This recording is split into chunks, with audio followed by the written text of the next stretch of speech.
Ushbu loyiha Asakabank hamkorligida Surxondaryo viloyati Oltinsoy tumani Ipoq MFIda 243 sonli konturda amalga oshirilmoqda. Bu yerda kartoshka ekilgan.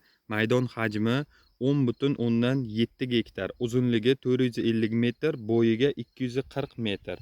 Bu yerdagi ekinlar zamonaviy usullar bilan parvarishlanmoqda. Hozirda ekinlar gullash holatida. Ekinlarni yetishtirish 100 kun davom etadi. Yetishtirish jarayonida sug'oriladi, tabiiy va mineral o'g'itlar bilan oziqlantiriladi.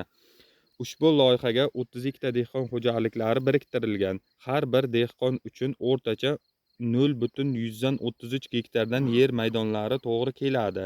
Loyihani samarali amalga oshirish uchun lider tadbirkor Abdurasulov tomorqa xizmati MChJ biriktirilgan. Ushbu loyiha bo'yicha har bir gektardan 18 tonna, jami 192,6 tonna hosil olish rejalashtirilgan. Mazkur ekin yig'ishtirib olingandan so'ng ikkinchi ekinga ham yuqori daromadli ekin turini ekish orqali yer egalarining daromadlari yanada oshirib boriladi.